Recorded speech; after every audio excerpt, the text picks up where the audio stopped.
ये सतयुग और त्रेता युग नहीं है, समझे? आया बड़ा भाई का चमचा। इतना कहकर वैशाली वहां से चली जाती है, जिसके कुछ टाइम बाद शिखर वहां आता है और आदित्य उसे सारी बात बताता है। मुझे माफ कर दो शौर्य, तुम्हारी माँ के जाने के बाद मुझे दूसरी शादी का फैसला करना ही नहीं चाहिए था। अगर मैं दूसरी शादी नहीं करता तो शायद आज तुम्हारी ये हालत ना होती। नहीं पापा, अगर आप शादी नहीं करते तो मुझे आदित्य जैसा छोटा भाई कभी नहीं मिलता। थैंक यू मुझे इतना अच्छा भाई देने के लिए। तुम दोनों हमेशा ऐसे ही साथ रहना, फिर कोई भी तुम दोनों का कुछ नहीं बिगाड़ पाएगा। चलो मैं तुम दोनों को आइसक्रीम खिला कर लाता हूँ, बहुत भूख लग रही है ना। शिखर शौर्य और आदित्य को आइसक्रीम दिलाने लेकर जाता है। वो दोनों को पार्क में खड़ा करके आइसक्रीम लेने जा ही रहा होता है, तभी तेज रफ्तार से आती हुई एक गाड़ी उसे कुचल देती है और उसी पल शेखर की मौत हो जाती है, जिसके बाद शौर्य की जिंदगी नर्क से भी बदतर हो जाती है। सुन रे चिरकुट, इस घर के किसी भी सामान को मेरी मर्जी के बगैर हाथ मत लगाना। इन सब पर अब तेरा कोई हक नहीं है, समझा? ठीक है माँ, मैं आपकी इजाजत के बगैर किसी चीज को हाथ नहीं लगाऊंगा। चल जाकर अब पूरे घर की सफाई कर। महज 7 साल का शौर्य वैशाली के कहने पर अपने नन्हे नन्हे हाथों से पूरे घर की सफाई करने लगता है। ऐसे ही दिन बीतने लगते हैं, लेकिन मासी से माँ बनी वैशाली को उस मासूम से बच्चे पर जरा भी तरस नहीं आता। क्यों शौर्य, ये घर में इतनी गंदगी कैसे हो रही है? ढंग से सफाई नहीं की है क्या तूने? माँ मैंने तो अच्छे से सफाई की थी, लेकिन आदित्य बार बार इधर उधर चलकर गंदा कर देता है।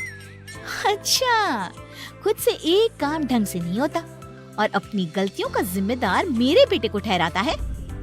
इतना कहकर वैशाली बांस का डंडा उठाकर शौर्य को जोर जोर से मारने लगती है।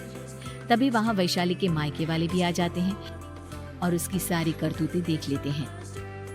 माँ मैं ऐसा क्या करूं जिससे आप मुझे भी आदित्य के जितना प्यार करोगी? बोलिए ना माँ, मेरे क्या करने से आपके अंदर मेरे लिए ममता जागेगी? वैशाली शौर्य की एक नहीं सुनती, उसके ऊपर डंडे बरसाती जाती है। हद पार होते देख वैशाली की माँ उसका हाथ पकड़ती है और जोर से उसे थप्पड़ मारती है। यही सब करने के लिए तूने दामाद जी से शादी की थी? हमने सपने में भी तुझसे ऐसी हरकत की उम्मीद नहीं की थी। तू माँ नहीं, माँ के नाम पर एक धब्बा है। बस कीजिए माँ, आदित्य के इस दुनिया में आने से पहले मैंने इसे बहुत प्यार किया था, लेकिन अब जब मेरी खुद की औलाद है तो मैं किसी और के बच्चे से प्यार क्यों करूं? अरे नालायक औरत, जिसे तू किसी और का बच्चा कह रही है वो तेरी खुद की सगी बहन का बच्चा है।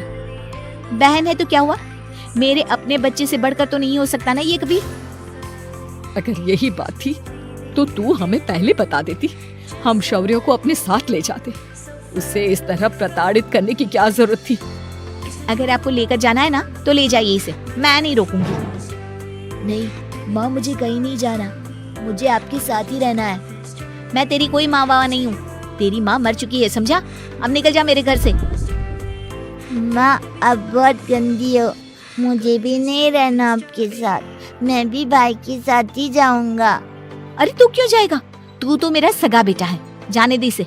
हम यहाँ ऐश से रहेंगे, तुम्हारे पापा बहुत सारी जमीन जायदाद छोड़ गए हैं तुम्हारे लिए। नहीं माँ, मुझे भाई के साथ जाना है, आप अच्छी नहीं हो, आप बहुत बुरी हो, आप भाई को बहुत परेशान करती हो। देख वैशाली, तुझसे ज्यादा समझ तो इस मासूम बच्चे में है। ये तेरे बुरे कर्मों का ही नतीजा है, जो आज तेरी सगी औलाद खुद से तुझे ठुकरा रही है।